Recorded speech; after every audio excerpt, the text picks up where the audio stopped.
Welcome to the Metals Investment Forum. I have here Cerro De Pasco, finally presenting some very exciting progresses. Welcome, Guy. Hi, Chen. So yeah, we know I will talk about you for a long time in my newsletter. I've been waiting for almost 5 years, and now we are getting so close to the finish line. Five weeks. Can you tell us? Well, I'm not sure about the 5 weeks. Looks like we got an agenda, and it's going to be something like between 4 and 7 weeks, let's say. Okay, we gave some room, 10 weeks. I mean, we already been so long, so it's okay. Or just what are you looking to get it done and in a few months? So Chen, the problem is not the permitting. We've got all the permitting. We've got that, what they call Declaration Impacto Ambiental, which is an impact environmental study. It's done. We've got the permission to transform that resource that we have, 581 million ounces of silver equivalent, into a 43-101 resource. So we need to perform 40 drill holes. We got that permission. And if you have checked lately the press release on Cerro De Pasco, we got money from Glencore to perform those 40 holes and complete a pre-economic assessment study. The only thing we're missing is the access to the ground. Peru, it's a great country, it's a great producer of metal, but it's a formal, we got to follow the protocol, and to access that ground, there's some step, there's different minister we've got to address, complete report, and looks like we've got an agenda, and we're going to get that access to the ground, that permitting, in between, I would say, 4 and 7 weeks. Well, excellent. And then you mentioned that you got $2 million US from Glencore, which is pretty hard. Never heard Glencore start funding drilling project. Tell us, why did they fund it? And any string attached, any conditions? Well, what do they want? It's not a lot of money for Glencore. Like 2 million for Glencore or 200 million, it's the same money. It's just they give the fact that they give us the money. So what happened there, Glencore owns most of the shares of Volcan that operates the mine of Cerro De Pasco. And, they got those 2 flotation plants there. They're not working, they're not optimized. So they're trying maybe to optimize their 2 flotation plants. They don't want to shut down because there's a lot of costs associated to shutting down. And they got maybe this option. We've got like 200 million tons of resource above the ground, which is 1.6 kilometers away from those 2 flotation facilities. So of course, Glencore would like to see what's in that tailing.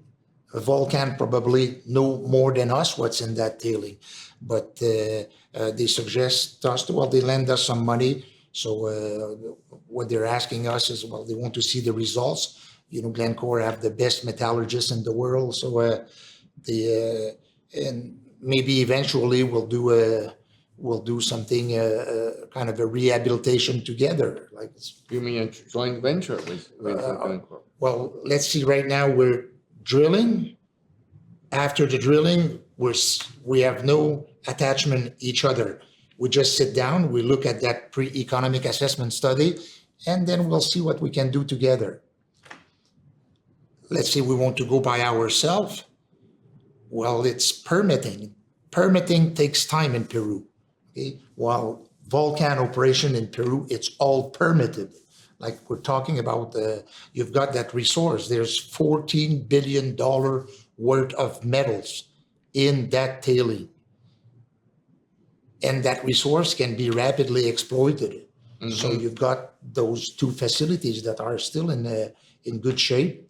They used to do 13,000 tons per day. Maybe today they are able to do some 8,000 tons per day, but they probably can fix this rapidly. Right, they can ramp up rapidly. So how much capital do you see is needed, and then where do they come from? You think Glencore will shoulder most of all of the capex? Well, again, after we do the PEA, we look at that resource, we sit down. Who's going to spend the money? Is there one getting more interest into? But at this point, Chen, we have no agreement with Volcan, neither Glencore.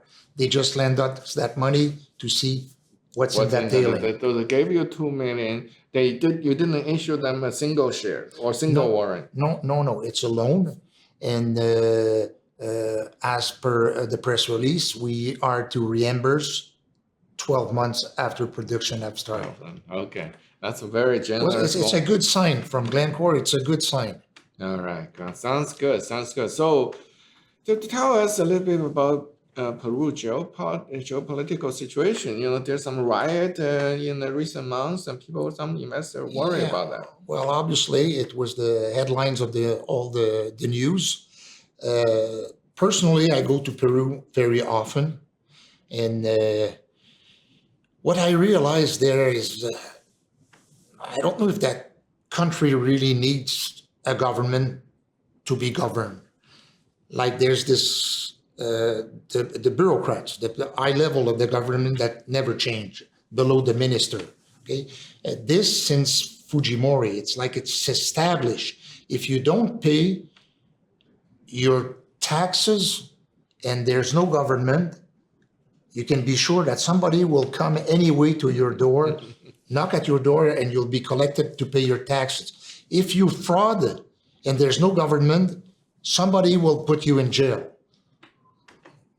That's a little bit like, and there's the Congress in Peru also. It's a strong Congress. The Congress knows Peru wealth is mining. Like it's the second largest copper producer in the world. It's the second largest zinc producer in the world. It's the second largest silver producer in the world. It's the 8th largest gold producer in the world.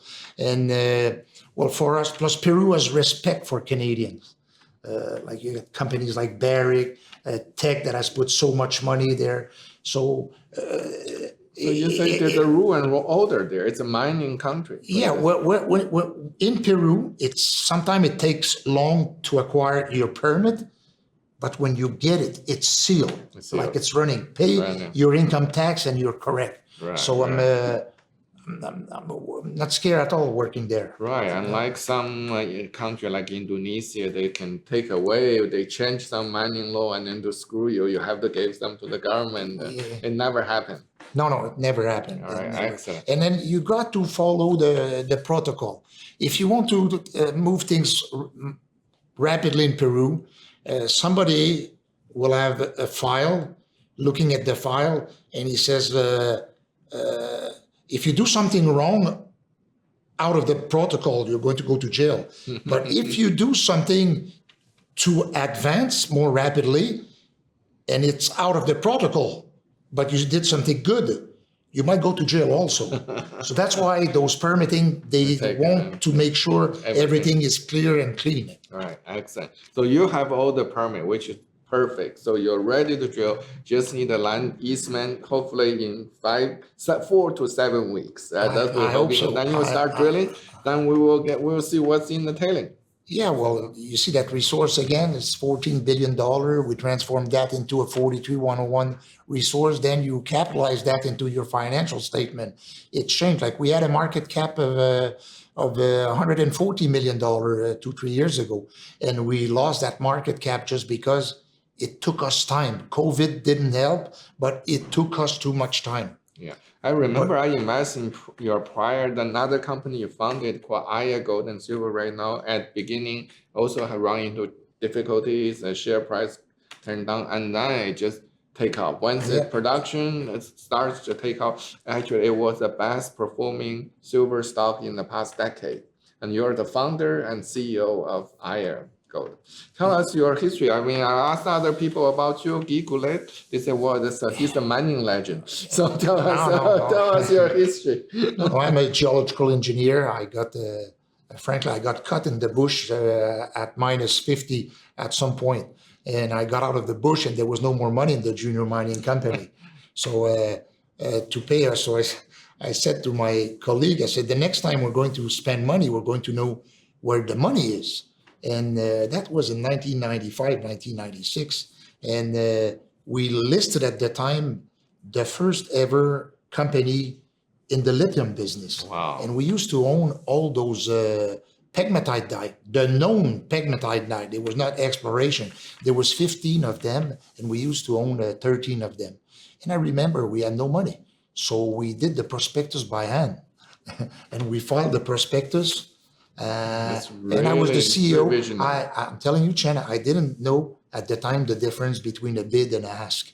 And I list the company, but I learned it rapidly. So I did that for 4 years. And what happened, we had in that company also a gold mine operating, was the Right Bar mine. And if you remember, 1999, gold collapsed to $263 US Bank per of ounce. England sold all of the gold at that price. Us mining promoter, we were, so anyway, I turned the company into a water treatment company, which is called H2O Innovation, which is today the largest water treatment company in Canada. But I didn't know what I was doing. I was, and then I create Maya Gold and Silver, which is today Aya Gold and Silver, and I retired from that in 2017. And my partner that my colleague Stephen came to see me in Montreal. Said, Guy, would you like to do another play? And now I'm involved into that ambitious project. All right. This is a large, again, it's Cerro De Pasco, the largest above ground silver deposit in the world, right? More than 500 million ounces of silver equivalent. Yeah, but all that time we're taking, like at the end of the day, you do a project, it's fun to work, like it's really fun. Like check all the winning condition of that project. We're going to create wealth back in Cerro De Pasco. We're going to take care of the acid water, pay for that. In 25 years, there will be no more acid water because we're going to have reprocessed we might produce green hydrogen. We are going to produce sulfuric acid that Peru needs to mix with phosphate to produce fertilizer since they have no more supply from Russia. It's win plus for our shareholder. Like we've got a market cap of 40 million right now. That company in my book should worth, just check the resource on that tailing, should worth a lot more. No, excellent. So hopefully we see all your good news in the coming months and good drilling results as well. I hope so. I hope for us, Chen. Okay, great. Thank you. Very good.